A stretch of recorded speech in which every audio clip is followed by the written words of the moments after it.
2017ला असं काय घडलं की सत्ता भाजपने मनात आणली असती तर महापौर लगेच बसला असता, पण एक बैठक होते देवेंद्र फडणवीसांच्या अध्यक्षतेखाली आणि अचानक प्रेस कॉन्फरन्समध्ये जाहीर होतं की संपूर्ण पाठिंबा सत्तेमध्ये येणे, पूर्ण सत्ता शिवसेनेची. तर असं काय घडलं होतं?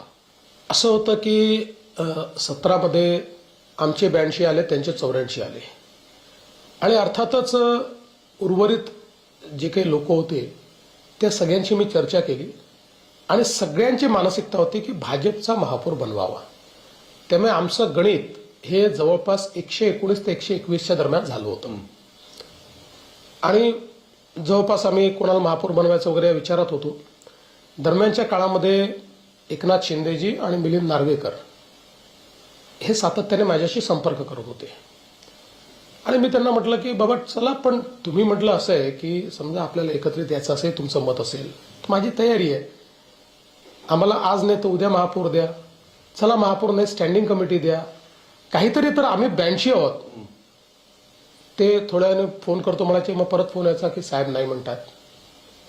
मी त्यांना म्हटलं बघा आता तुम्हाला मी सांगतो, आमचे 119 झालेले आहेत, आमचा महापौर बनतोय, पण आम्हाला आपण एकत्रित आहोत सत्तेमध्ये असं करण्याची इच्छा नाही आहे. मला एकनाथ शिंदेजींनी विनंती केली. ते म्हणाले उद्धवजी खूप नाराज आहेत, एका रूममध्ये बंद करून बसले आहेत, ते आमच्याशी देखील बोलत नाही आहे. माझी देवेंद्रजी तुम्हाला हात जोडून विनंती आहे, यावेळी जाऊ द्या, नका मागू.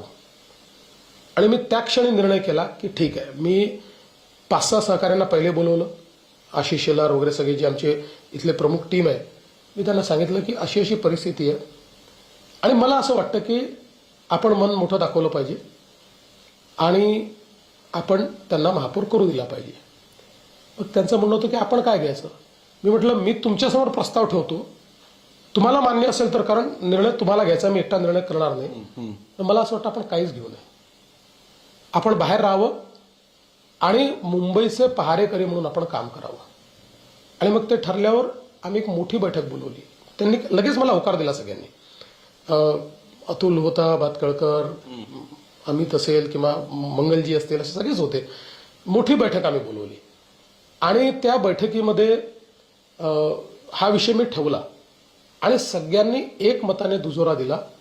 आणि मी फोन केला आणि मी एकनाथ शिंदेजींना सांगितलं की शिंदेजी, आम्ही निर्णय केला आहे, मी आता अनाऊन्स करतोय, तुम्ही महापौरही बनवा, चेअरमनही बनवा, सगळं तुम्ही घ्या. आणि मग मी प्रेस कॉन्फरन्स घेऊन अनाऊन्स केलं की आम्हाला काही नको, सगळं शिवसेनेने करावं, आम्ही मुंबईचे पहारेकरी म्हणून, चौकीदार म्हणून काम करू.